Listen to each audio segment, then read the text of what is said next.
haven't moved anything. Okay. I will move that the council remuneration for 2025, but the question actually is it's moving forward. It's not necessarily for 2025. Let me just think about my language here. That the council remuneration continues to reflect the CPI-based annual adjustment. That the transportation allowance for the mayor and councillors is indexed to the cost of a monthly transit pass from TransLink. And that HR report back with a draft accessibility policy that allows councillors to request an additional transportation allowance based on individual need related to their accessibility. And I sent that to Tanya just now. Okay. And if I have a seconder, is there a seconder? There's a seconder, so you may motivate. Great. Yeah, so just, picking out the points here, I think there are some, there's lots of just sort of like status quo pieces. For me, I think that I'm not interested in increasing the pay of the acting mayor. I think that there is some real confusion about what the acting mayor is or does. We only act as the mayor when the mayor is unable to fulfill his duties. No one's selected, it just rotates through the 6 of us every year. And if the mayor can't attend something, the acting mayor steps in on his behalf.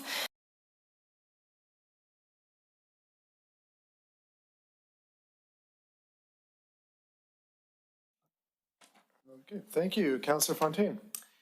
Thank you, Mr. Mayor. I have sent an amendment to the city clerk. I think she may have just received it, and I'll allow her a moment perhaps to receive it, and I can read the amendment in the record if I'm so permitted.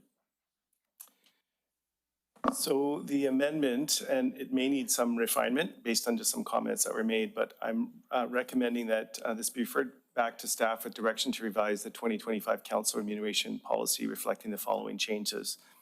Item 1, that we freeze remuneration rates for the mayor and council for the remainder of this council term, which will be effectively 1 year.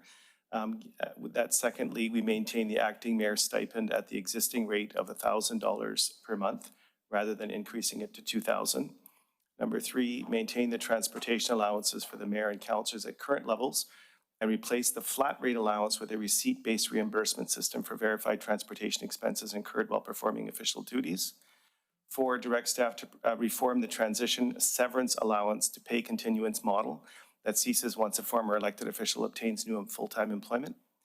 5, require that any future council remuneration policy reviews include a public engagement process and a detailed affordability impact analysis relative to cumulative property tax increases. And 6, report back to council within 90 days with the revised policy language and estimated taxpayer savings. And 7, that HR report back with a draft accessibility policy that allows councillors to request an additional transportation allowance based on individual need. It's the same one that was in the previous. I've just brought that forward into this amendment, so that's not touched. And I'd like to speak to it, Mr. Mayor. Is there a seconder? Yeah. So just, I'll just speak to a few of these items. So just on the remuneration piece for this year, I think given the potential for property tax increases at nearly 30% over this term, I think it is somewhat symbolic, but I think it's an important bit of symbolism that we look this year to freeze, I'm not saying forever more, but that this year we freeze the remuneration rates for 2026, because I believe the report is not recommending any further augmentation to the salary or to the pay for councillors and the mayor this year. Secondly, I think there's some, at least based on the previous comments, some support for not increasing the acting mayor stipend. I think $1,000 per month is more than generous given the limited activity that councillors have to do when they're the acting mayor. I think that's fair. Third, the transportation allowance. I would suggest, and it's perhaps not spelled out in here, but that if we move to a receipt-based reimbursement system, that we look at an annualized fund. So if, for example, we did move to the TransLink rates or we kept it at the same rate as proposed here, that if a councillor is entitled to $1,200 a year, that if for some reason they need to use taxis more in 1 month than another month, it would be done over a year, not over a month-to-month basis. So while that's not spelled out specifically in there, that would be my intent. Fourth, that we direct staff to reform the transition allowance. The report itself speaks to it, and we are in the minority, if I remember correctly, in terms of the cities that were surveyed. The report indicated that there were, I think, 3 out of the 8 cities have separation or severance allowances. And, but yet the consultant came back and recommended that we retain them. And I'm fine with keeping them in as long as once someone has obtained employment. It's more in practice with private sector practices around salary continuance that be completed.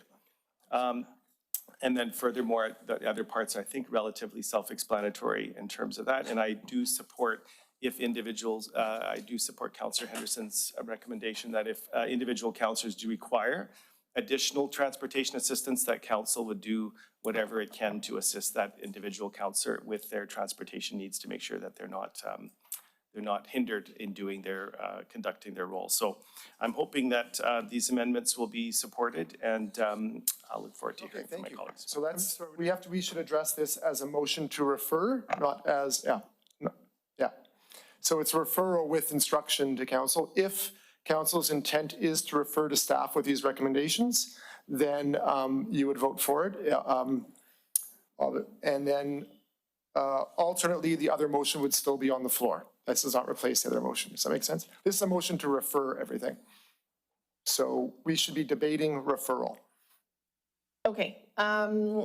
Yeah, I mean, my motion was the opposite of, you know, it was following the CPI adjustment that we had all agreed to. And I think, yeah, you know, as there is no good time to do that.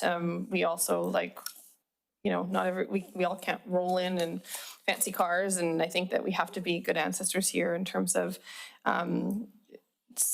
making this a job that is accessible to more people, as Councillor Nakagawa said. So for the small amount that is, I don't think that that's going to, you know, make or break our budget. I am in support of piece 2.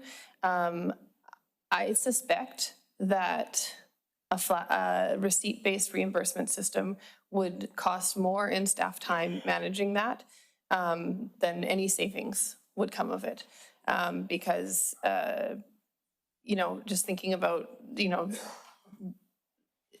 I think that is not necessarily, you know, I think if we're, for me, indexing it to the transit price, the hope would be that we're all spending that on transit. And so I'm not sure that, to me, it doesn't feel necessary. Number 4, I have a real struggle with. Not everyone who is in this role goes on to find new full-time employment. Lots of people are retired with full pensions, in fact.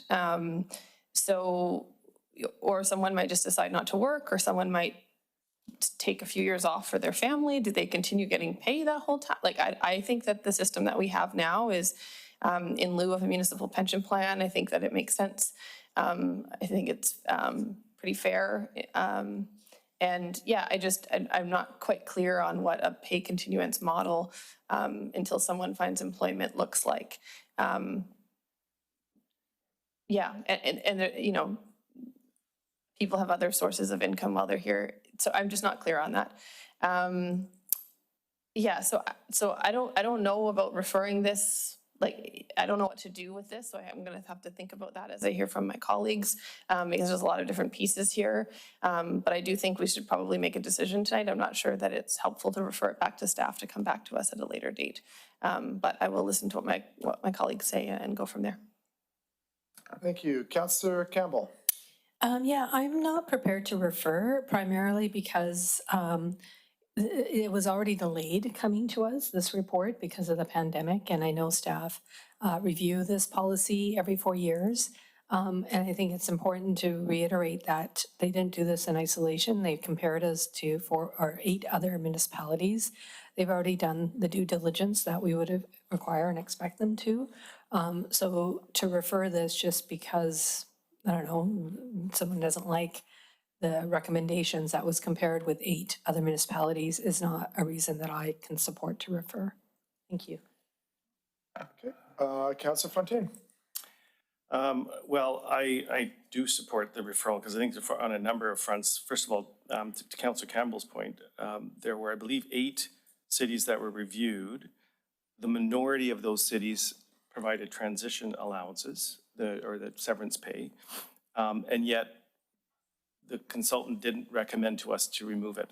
So I'm a little bit confused where it didn't work, where things that didn't align, we still kept it, and where it didn't, where the consultant asked for us to increase the pay, like it was just everything ratcheted up. So I'm a little bit, I think our staff can probably go through this and based on the referral and come back to us with some other perhaps suggestions for us. And I want to clarify, this is not a pension. It's not in lieu of a pension. I've never seen any documentation, and I stand to be corrected. There are people who were here when this was implemented. This was never meant to be a pension or a replacement for a pension. This was meant to be a transition to allow you to, as a public official, to go and look for work. And then when you find work, this helps that transition. I get it. Some people don't. Some people don't support it at all. I'm prepared to say that I'm okay with supporting that, but only if it's done based on private sector practices, which is typically you just to explain it, you continue to get paid until you find you're gainfully employed, and then it's cut off, and then you're done. Some companies pay half of whatever's left over, et cetera. I don't think in politics you don't need that. I think it's we've had, without getting into rehashing the past, we've had incidences where people have left here and then got to work within weeks and then got paid these transition allowances. They're not pensions. I think I have to emphasize that. Secondly, on the severance, on item 4, this has been described to me as full-time severance for part-time work. These are not, at least other than the mayor, the 6 of us are, this is a part-time position. This is not full-time. And yet the severance is a full-time severance for part-time work. So outside of the mayor, who is working full-time, and I assume works full-time here at the mayor, that's what most mayors do, the councillors are not. Councillors are part-time. So the severance package is super generous in that it gives you, I think, a month for every year that you're a city councillor, which is, for a part-time job, that's a fairly significant amount of severance and not in line with the taxpayers and with the private sector who support that. So I'm hoping we can refer this to staff, and I want to acknowledge that while keeping this frozen, our salaries frozen for 1 year in the last year of this term, maybe a cup of coffee or a latte or whatever it is, or Canadiano or whatever people are purchasing here, it sends a message to the public as we're going into this 2026 budget. It'll be a tight budget. We're looking at potentially 30% increases. We have to figure out ways to keep our costs down. And if we start at the top and demonstrate this right in this chamber, that we're willing to do that by not doubling the $2,000 acting mayor, not moving the transportation allowance for the mayor to $850, et cetera, that sends a good message. And I think we're almost there. We've got a lot of agreement on a few things.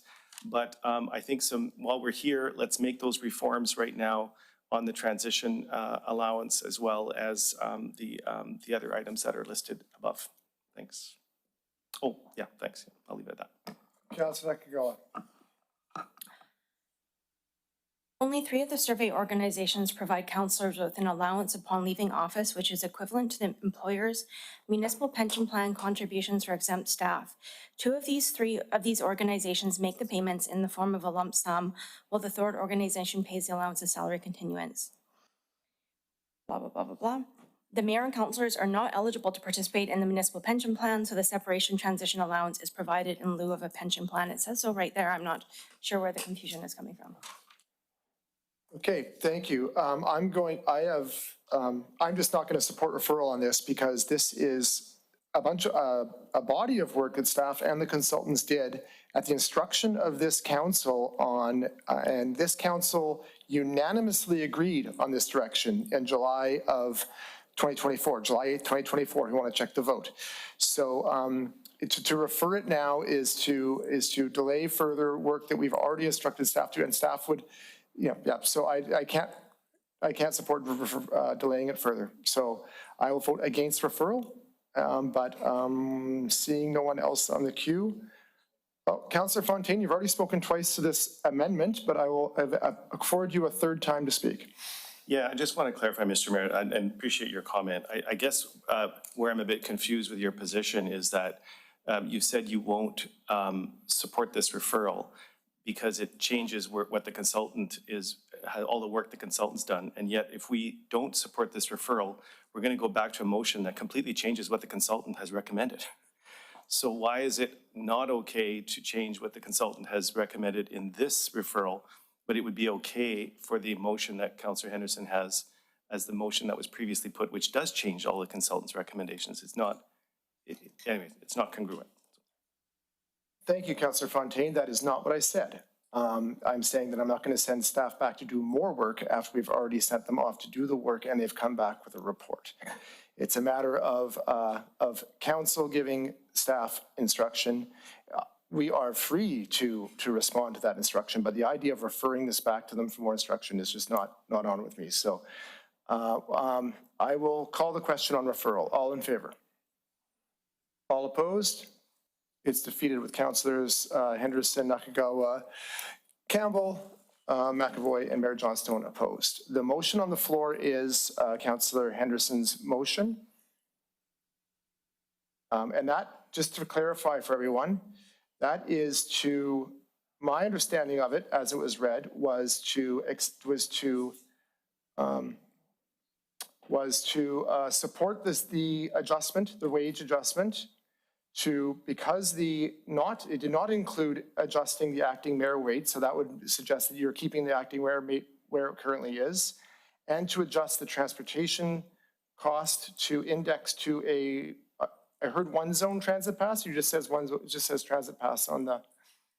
We should probably clarify that if that's clarity is needed, because transit passes come in various flavors. And then the other one is on the sorry, it's on the board behind me, sorry. So that's my understanding the motion is on the floor. So Councillor Fontaine. I'm going to move an amendment to item 2, and I'm going to amend that it states that the transportation allowance for the mayor and councillors incorporates a 1-month TransLink pass. So rather than it being cash, that we get provided with a bus pass if we want one. If that's what this is for. That is, motion would be in order. Is there a seconder? There's a seconder. Would you like to motivate that?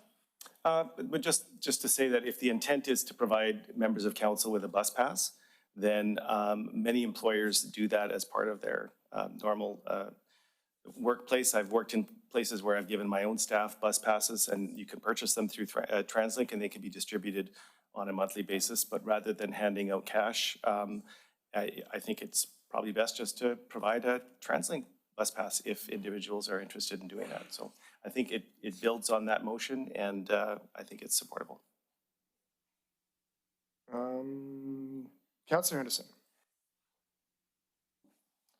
We're just speaking to the. We're just speaking to the amendment. Yeah. No, I don't have anything to say about the amendment. Sorry, I was going to ask a question about whether or not we needed to clarify. I was going to ask a question about whether or not I needed to clarify the other pieces around acting mayor or any of the things that were recommended to have no changes, or if it's not there, then it would be determined that there would be no changes. So, but this is not about the amendment, so you can answer me once we vote on this amendment. We can clarify. There's another clarifying point that the CAO just brought to me. So on the on number 3, it should actually members of council instead of councillors. Yeah. Because it doesn't include the mayor. Yeah, I think that's a friendly. I don't know friendly if I think that was the intent of it, right? Maybe we should add mayors and members of council. Okay, sorry, we are in we're on the amendment on transit pass. Councillor McEvoy. I didn't get all of that last comment, so maybe I'm repeating you, but number 3 should say mayor and councillors. Yeah. Okay. Yeah. So again, anyone wish to speak on the amendment around the transit pass? Okay, I will call the question. All in favor? All opposed? It is carried with councillors, sorry about that, folks. On the amendment, all in favor? All opposed? It is carried with councillors Nakagawa, Campbell, and McEvoy opposed. So back to the motion of Councillor Henderson as amended now. Councillor Fontaine. So, Mr. Mayor, I do have another amendment, and I'll perhaps wait for the clerk to be back in front of her laptop, just so I don't. So the amendment I'm going to add to this motion, which it does not take away from the motion and is not contrary to item 1, is to take the 3 paragraphs that were in the referral motion, which were to direct staff to reform the transition severance allowance to a pay continuance model, to require that any future council remuneration policy includes a public engagement. And the third one is to report back to council within 90 days on estimated taxpayer savings. Those 3 items to be added to this motion. Okay, is there a seconder? You may motivate. Yes, I'd like to include that now that we have this, because item 1 really speaks only to the annual adjustment. This is very different. There was the motion as presented was silent on the issue of the transition allowance. So hence I'm putting it into this so we can have a record of whether or not members of council do support continuing with just a lump sum payment at the end. I want to clarify, and perhaps my colleague didn't hear me when I spoke earlier, that when I was looking at the original introduction of this motion that brought in the transition severance allowance, not the report. I realized the report was talking about pension. I'm talking about what was council's intent when they created the transition allowance. My understanding was that it was intended to allow for individuals who were out of the workforce, had to go back in and find employment, be gainfully employed, to allow them a few months to perhaps to do that. And this particular motion would do that. It is not intended to replace a pension. It's not intended to be a municipal pension plan at all. It's strictly to be a transition allowance. That's why it's called a transition allowance. It's not called a pension. So I will leave that for now, Mr. Mayor. Those 3 items are I think, on the table and are fairly self-explanatory. Councillor Henderson. Sure, yeah, now that the councillor has clarified that the pay continuance model would be until someone finds employment,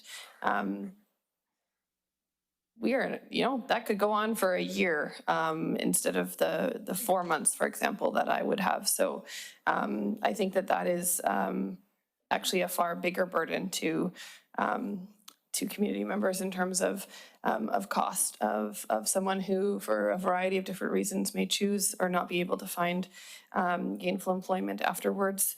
And so I think it's better just to have a clear expectation for the community rather than not knowing whether or not somebody could spend years without finding employment and still be paid by the city. Thanks. Councillor Fontaine.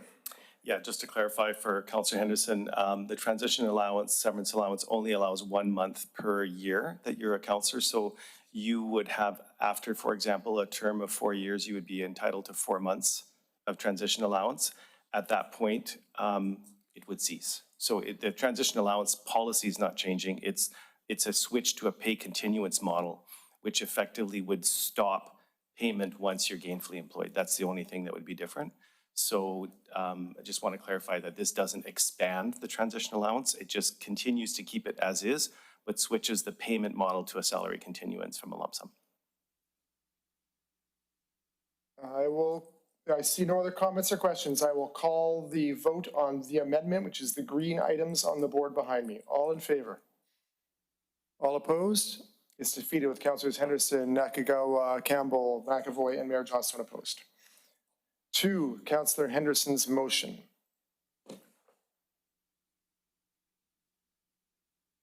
I don't see anyone else speaking, so I will call the question. Sorry, Councillor Fontaine. So just a point of clarification. So on item 1, I am not entitled to move an amendment then to put a freeze on pay for the 4th year of this term of council. So at what point would I be permitted to move that motion? Council, you're not permitted to provide an amendment right now because you've now spoken to this item 3 times, and you are required by our procedures bylaw to provide your amendments the first time you speak towards items. But even though we're a little bit lack on that rule. But you are entitled, we have always been a little bit easy around that and allowed more amendments than perhaps the procedures bylaw allows you. So don't ask me whether it's allowed or not. Maybe just move your amendment and we'll see if we can. Well, what I'm trying to get is clarity, because you made a ruling earlier that if an amendment comes on the floor and it's contrary to the motion, that you're not permitting it as it's out of order. So Yeah, that's what I'm trying to sorry, an clarify. amendment that actually changes something to the exact opposite outcome is not in order. You would have to defeat this item and then you would have to move a following item Okay, that's what I'm. if this item is Yeah, defeated. that's what I'm trying to clarify. So Yeah, this will be sorry. voted on, and then at that point, I can move, I guess it's not an If this is amendment. defeated, Yeah. then yes. Oh, if it's defeated, but if it's passed? Then there would be a motion to reconsider. Then one of the people who voted on the prevailing side would have to make a motion to reconsider in order to reconsider the decision that was just made by council. Okay, so just so I'm clear then, so I would never be entitled, based on this, I would not be entitled as an elected official at any point to move an amendment calling for a freeze on the 4th year of pay based on the fact that somebody was on the queue before me and put this on the floor, if it was passed. You have the same entitlement as every other member of this council to put your motions forward and to have your motions debated and discussed Okay, well, I'll move within the motion. rules of order. I'll move the motion, then I'll move a motion that council freeze the remuneration for elected officials. Again, we've already decided that is out of order because Okay, well, it's that's out of order because, so you have the right to do that. You have the right to move that after this is defeated. But if, yes, it does matter what order things come on the floor. Yes, in how the debate happens. That's what I'm trying to So, clarify. and I would suggest that if you had the pleasure of the council, if the majority of council supported that idea, they would defeat this and then you would be able to move that motion. Otherwise, moving that motion would kind of be redundant when council has already voted they want to go a different direction. This is why we have rules in order about reconsideration. Having council ask the same question again and again and again is not an effective way to govern.